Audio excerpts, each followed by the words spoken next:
सभागार में मौजूद सभी जनों का आभार व्यक्त करते हुए एक देश एक चुनाव के मुद्दे पर विपक्ष में अपने विचार व्यक्त करने जा रहा हूं।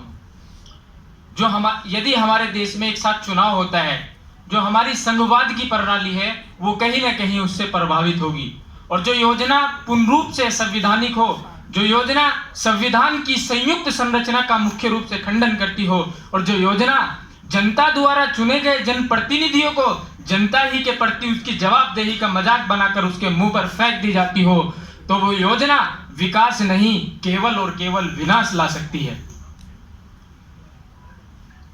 और एक देश एक चुनाव से जुड़े कुछ अहम प्रश्न है मेरे दिमाग में।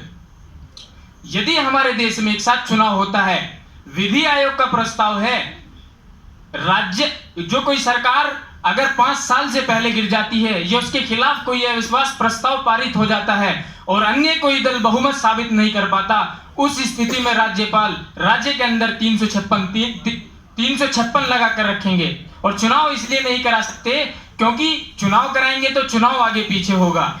दूसरा, जब संविधान के अनुच्छेद 85 और 172 और 174 को हटाकर संविधान के मूल ढांचे पर प्रहार किया जाएगा, तब क्या किया जाएगा? संविधान के अनुसूची 10 में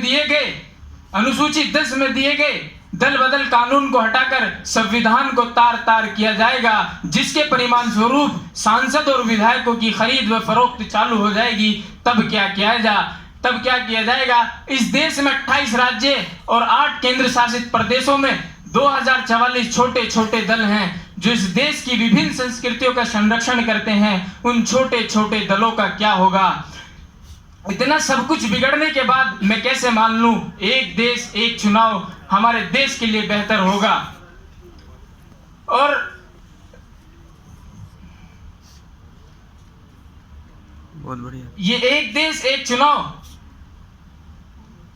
हमारे इस भारत देश को इसकी कीमत चुकानी पड़ेगी। जी हां, संविधान की बर्बादी के रूप में। जी हां, कीमत चुकानी पड़ेगी। राष्ट्र के लोकतंत्र के कमजोर होने के रूप में कीमत तो हमें चुकानी पड़ेगी। एक देश एक चुनाव से हटकर एक देश एक तानाशाह बनने के रूप में। मेरे साथी भी कह रहे थे कि बार बार चुनाव होने से जन कल्याण की योजनाएं नहीं लागू की जाती, बार बार आचार संहिता लगती है इसलिए जन कल्याण की योजनाएं लागू नहीं की जाती। तो मैं इनसे पूछना चाहता हूं, 3 या 4 महीने के लिए आचार संहिता लागू की जाती है और जो सरकारें 4 साल 9 महीने में कुछ नहीं कर पाती, वो सरकारें 3 महीने में किस पाताल को आकाश में बदलने की बात कर रहे हैं। ये ऐशो तलब के दीवाने बेकार की बातें करते हैं। ये ऐशो तलब के दीवाने बेकार की बातें करते हैं।